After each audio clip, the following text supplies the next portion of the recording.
Hi everyone. Recently GSTN ने GST के अंदर एक इम्पोर्टेंट एडवाइजरी इशू की है 6 फरवरी को। ये एडवाइजरी रिगार्डिंग है ई वे बिल के। ये एडवाइजरी बेसिकली आपको कह रही है कि ई वे बिल मत जनरेट कीजिए। तो ये पूरा इशू क्या है, क्या पूरा मैटर है, किस गुड्स के रिगार्डिंग या किस चीज़ के रिगार्डिंग आपको कहा जा रहा है कि ई वे बिल मत जनरेट कीजिए, उस पूरी चीज़ को आज की इस वीडियो के अंदर हम डिटेल के अंदर समझेंगे। तो इस पूरे मैटर को समझने के लिए हम डायरेक्टली हमारी स्क्रीन के ऊपर चलते हैं। तो इस पूरे मैटर को एकदम शुरू से समझने के लिए हम सबसे पहले जो रूल 138 है उसके ऊपर चलते हैं, जो बेसिकली आपका ई वे बिल के रिगार्डिंग बात करता है। तो उसका जो सब रूल 14 है वो बात करता है कि इस रूल के अंदर चाहे कुछ भी लिखा हो, कोई भी ई वे बिल जनरेट करने की रिक्वायरमेंट नहीं होगी। अगर इनमें से अगर कोई भी केस हो जाता है, जो A B C D E F आगे जो भी दिए हुए हैं, इनमें से अगर कोई भी चीज़ है तो इनमें आपको ई वे बिल जनरेट करने की रिक्वायरमेंट नहीं है। तो ये बोलता है कि कोई ऐसा गुड्स जो ट्रांसपोर्ट किया जा रहा है, जो हमने एनेक्जर के अंदर लिख दिया, तो इस रूल के अंदर आगे इन्होंने एनेक्जर दिया है, उसके अंदर इन्होंने अगर कोई चीज़ लिख दी तो उसके लिए आपको ई वे बिल जनरेट करने की रिक्वायरमेंट नहीं होगी। तो जब आप ये एनेक्जर देखेंगे और उसका सीरियल नंबर 4 और 5 देखेंगे तो बेसिकली बात करते हैं कि जो भी आपके नेचुरल और कल्चर्ड पर्ल्स होते हैं, प्रीशियस और सेमी प्रीशियस स्टोन्स होते हैं, या प्रीशियस मेटल्स होते हैं, मेटल्स जिसके अंदर क्लैड किया जाए अदर प्रीशियस मेटल्स को, जो चैप्टर 71 के अंदर आते हैं, जो आपके HSN कोड के चैप्टर 71 है उसके अंदर आते हैं, या फिर जो आपके सीरियल नंबर 5 के अंदर क्या लिखा हुआ है, जो आपकी ज्वेलरी है, गोल्ड स्मिथ या सिल्वर स्मिथ के वेयर्स और अदर आर्टिकल्स है, जो आपके चैप्टर 71 में लिखे हुए हैं। लेकिन क्या इंक्लूड नहीं होगा इसके अंदर, जो आपके 7117 के अंदर लिखे हुए हैं, मतलब जो आपकी इमिटेशन ज्वेलरी होती है वो आपके यहाँ पे इंक्लूड नहीं होगी। तो मतलब आपको ई वे बिल जनरेट करने की रिक्वायरमेंट नहीं होती इन केसेस के अंदर। लेकिन इसके बाद गवर्नमेंट एक रूल लेके आई, रूल 138F। ये बेसिकली बात क्या करता है कि जो पावर दी जा रही है वो लोकल स्टेट्स को दी जा रही है, कि स्टेट अगर चाहे इंट्रास्टेट मूवमेंट के ऊपर, जो हमने अभी पर्टिकुलर आइटम्स देखे, जो गुड्स देखे, उनकी अगर इंट्रास्टेट मूवमेंट के ऊपर वो चाहती है कि ई वे बिल जनरेट करवाया जाए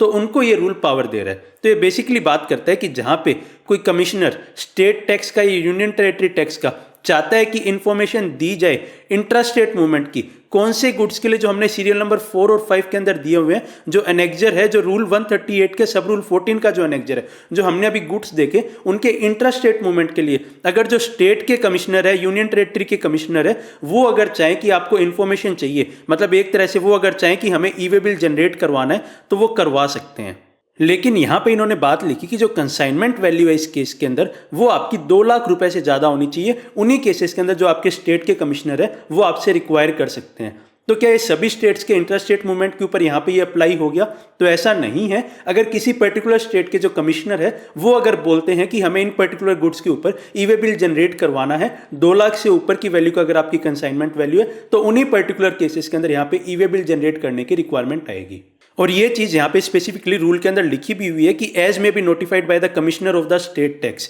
तो मतलब जिस स्टेट के अंदर ये अप्लाई होगा उस स्टेट के कमिश्नर एक नोटिफिकेशन इशू करेंगे इस रिगार्डिंग कि हमारे यहाँ पे इंटरस्टेट मूवमेंट के ऊपर जो आइटम हमने देखे 4 और 5 के अंदर, उसके ऊपर आपको ई वे बिल जनरेट करने की रिक्वायरमेंट है। तो इसी रूल 138F के जो सब रूल 1 हमने देखा, उसकी पावर को यूज करते हुए जो केरला स्टेट के कमिश्नर है उन्होंने ये बात बोली कि हमारी स्टेट के अंदर जो इंट्रास्टेट मूवमेंट होगी, जो हमने गुड्स देखे 4 और 5 के अंदर, एनेक्जर के सीरियल नंबर 4 और 5 के अंदर, उनकी अगर इंट्रास्टेट मूवमेंट होगी तो वहां पे हम ई वे बिल जनरेट करवाएंगे। तो ये चीज़ अल्टीमेटली कब से इफेक्टिव हो जाएगी? तो ये 20 जनवरी 2025 से आपके यहाँ पे अप्लाई कर रही है। तो अब यहाँ पे केरला स्टेट के अंदर एक नोटिफिकेशन आया कि आपका यहाँ पे इंट्रा स्टेट मूवमेंट जो इन पर्टिकुलर गुड्स की होगी वहाँ पे ई वे बिल जनरेट करने की रिक्वायरमेंट है। तो अब अल्टीमेटली पूरा इशू क्या क्रिएट हुआ, क्या यहाँ पे पूरा कंफ्यूजन क्रिएट हुआ, जिसके रिगार्डिंग यहाँ पे एडवाइजरी इशू करने की जरूरत पड़ी जीएसटीएन को। तो सबसे पहले तो जो जीएसटीएन की पहले एडवाइजरी आई केरला स्टेट के इस नोटिफिकेशन के बाद, जो जीएसटीएन ने मैकेनिज्म इनेबल किया कि किस तरह से ये वाला पूरा प्रोसेस ई वे बिल पोर्टल के ऊपर जनरेट किया जाएगा, उसके रिगार्डिंग जो फर्स्ट एडवाइजरी आई उसको हम देखते हैं। तो ये एडवाइजरी बेसिकली बात करती थी कि एक नया ऑप्शन दिया जा रहा है ई वे बिल जनरेट करने के लिए 20 जनवरी 2025 से, किनको, जो केरला के टैक्स पेयर्स है, जो केरला के अंदर टैक्स पेयर्स है, उनको फैसिलिटेट करने के लिए, जो हमने अभी देखा नोटिफिकेशन आया उसकी कंप्लायंस के लिए एक नया इन्होंने फैसिलिटी डेवलप कर रहे हैं आपके ई वे बिल पोर्टल के ऊपर। किसके लिए, जो आपके चैप्टर 71 के गुड्स है, लेकिन इसके अंदर कौन सा कवर नहीं होगा, जो इमिटेशन ज्वेलरी है वो यहाँ पे कवर नहीं होगा, और उनकी इंट्रास्टेट मूवमेंट के लिए ये फैसिलिटी यहाँ पे डेवलप कर रहे हैं। तो बेसिकली ये क्या कर रहे हैं, तो ये बोल रहे हैं कि आपका एक e way bill for gold option आएगा, वहां पे जाके आपको ई वे बिल जनरेट करने हैं जो आपके चैप्टर 71 के गुड्स है, मतलब जो आपके चैप्टर 71 में गुड्स आ गए उनके लिए। लेकिन उसके अंदर एक्सक्लूड क्या होगा, जो आपकी इमिटेशन ज्वेलरी है, जो आपका HSN 7117 है, उसको यहाँ पे ई वे बिल फॉर गोल्ड के अंदर जनरेट नहीं करना। उसके अलावा जो चैप्टर 71 के गुड्स है उसको आपके ई वे बिल फॉर गोल्ड के अंदर यहाँ पे ऑप्शन के अंदर आपको ई वे बिल जनरेट करना है।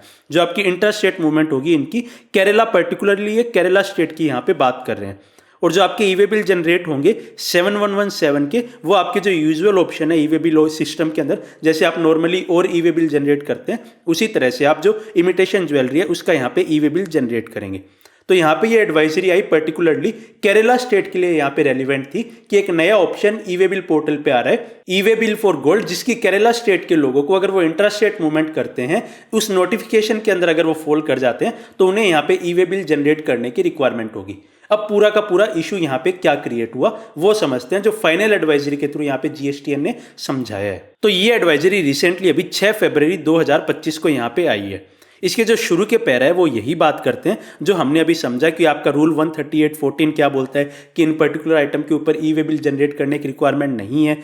इसका जो आप सीरियल नंबर 4 और 5 देखेंगे वो क्या बात बोलता है, किन किन को कवर करता है, जो आपके चैप्टर 71 के आइटम्स है उन्हें यहाँ पे कवर करता है, तो इनको आपको एग्जेम्प्ट करता है ई वे बिल जनरेट करने की रिक्वायरमेंट से। लेकिन आगे ये बोलता है कि जो रूल 138F है उसकी पावर को यूज करते हुए जिस तरह से केरला स्टेट ने इंट्रास्टेट मूवमेंट के लिए जो आपका ई वे बिल रिक्वायर किया, उसको देखते हुए जो आपका नेशनल इंफॉर्मेटिक्स सेंटर था उन्होंने एक नया ऑप्शन प्रोवाइड करने की बात की ई वे बिल जनरेट करने के लिए। किस कैटेगरी के अंदर, ई वे बिल फॉर गोल्ड के यहाँ पे नया कैटेगरी जनरेट किया गया ई वे बिल पोर्टल के ऊपर, जिसके थ्रू जो केरला स्टेट के लोग हैं intrastate movement of in particular goods के लिए वो यहाँ पे ई वे बिल जनरेट कर पाएंगे। लेकिन अब आगे इशू क्या हुआ कि ये चीज ऑब्जर्व की गई कि बहुत सारे इंडस्ट्री के स्टेक होल्डर्स हैं, मतलब जो बहुत सारे लोग हैं इंडस्ट्री के, केरला के अलावा भी जो लोग हैं, जो केरला के अलावा केरला में intrastate movement of in particular goods के अलावा भी जो और भी लोग हैं उन्होंने भी शुरू कर दिए वॉलेंटरली ई वे बिल जनरेट करने जो आपके चैप्टर 71 के गुड्स है उनके लिए। जबकि यहाँ पे एक्चुअली उन्हें यहाँ पे कोई भी रिक्वायरमेंट नहीं थी, उन्होंने यहाँ पे वॉलेंटरली जनरेट करने शुरू कर दिए। क्यों कर दिए? क्योंकि एक अवेलेबल ऑप्शन था उनके पास कि ई वे बिल सिस्टम के ऊपर उन्हें एक ऑप्शन दिखाई दे रहा था ई वे बिल फॉर गोल्ड करके, तो उन्होंने वॉलेंटरली ई वे बिल यहाँ पे जनरेट करना शुरू कर दिया जो चैप्टर 71 है उनके गुड्स के लिए। तो अभी आगे बोलते हैं कि हम क्लैरिफाई कर रहे हैं कि सिस्टम पहले अलाउ कर रहा था ई वे बिल जनरेशन के लिए जो आपके गुड्स है चैप्टर 71 के अंदर फॉल कर रहे हैं उनके लिए अलाउ कर रहा था, लेकिन अब ये फैसिलिटी विड्रॉ की जा रही है। तो मतलब एक तरह से आपको ई वे बिल इसके लिए अब जनरेट नहीं करने हैं, इसकी फैसिलिटी भी अब विड्रॉ कर ली गई है। इसलिए ये एडवाइस कर रहे हैं टैक्स पेयर्स को, ट्रांसपोर्टर को, कि जो आपके चैप्टर 71 के गुड्स है, जो HSN 7117 को छोड़ते हुए, मतलब जो इमिटेशन ज्वेलरी है उसको छोड़ते हुए जो बाकी 71 के HSN 71 के गुड्स है, चैप्टर 71 के गुड्स है, उसके लिए एडवाइस किया जा रहा है कि आपको ई वे बिल जनरेट करने की रिक्वायरमेंट यहाँ पे नहीं है।